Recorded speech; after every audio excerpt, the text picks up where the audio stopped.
we are going across the country now. We are talking to Jack Carson, who is in Birmingham. Jack, good afternoon to you. We obviously want to talk to you about the reaction, the outpouring of support from the Princess of Wales. And there's plenty of it in Brummieland, I know. And there's also plenty of it in Devon. Jeff Moody is there.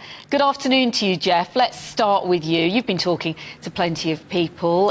What messages have they been sending to the Princess of Wales? Well, as in the whole of the country, most people here are very shocked and saddened to hear the news. People had no idea that she was that ill, and it has come as a complete shock. A lot of love and support for the princess has been coming out today, but also a general sense of anger that she's been put in this position, that she's had to make this announcement. A lot of people saying to me, look, it really is none of anybody else's business what she's going through health-wise on a personal basis. We shouldn't be getting quite so involved with it. The general message that people have been saying to me here today, as well as wishing her very well, is that they hope that now people can leave her alone to heal in private. This is what people have been saying to me today. It's absolutely tragic, absolutely tragic. I mean, you know, obviously if it's true, which, you know, hopefully it's not too bad, you know, and you know, obviously everything that's been going on in the last few months, I assumed that she'd probably had a hysterectomy or something like that, so, you know, I was sort of obviously quite concerned, but, you know, at the same time, she's, you know, should just be left to her own devices and, you know, hopefully get over this and live a normal life. I think she's a lovely lady. It just should be left alone to get on and, you know, just be left alone, really. It's nobody's business what's wrong with them at the end of the day, just because they're who they are, and everyone thinks they've got a right to know everything, and they don't. I just think it's very sad for the whole family. Her father-in-law, herself, her husband, his father has got cancer, his wife possibly has cancer, whether it was all removed, having treatment for it. I just think it's very difficult for them, and it's about time everybody left them alone. What do you think about all the media speculation about it? Well, it's like a school playground. In the school playground, you get the people saying what they want to say when they want to say. It's a form of bullying. It's online bullying.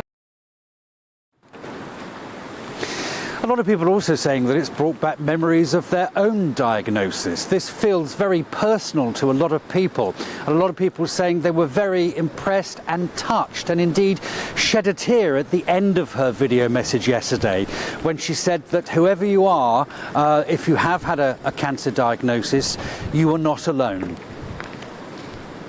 Yes, it was so powerful. Jeff Moody in Devon, thank you very much. Let's talk to Jack Carson, who's a lot further north in Birmingham this afternoon. At that point that Jeff brought up, Jack, about actually the comfort that the Princess of Wales is bringing to others, and how it's reminding people of the importance of love, the importance of being close to your loved ones, be that family or friends. What have people been saying to you?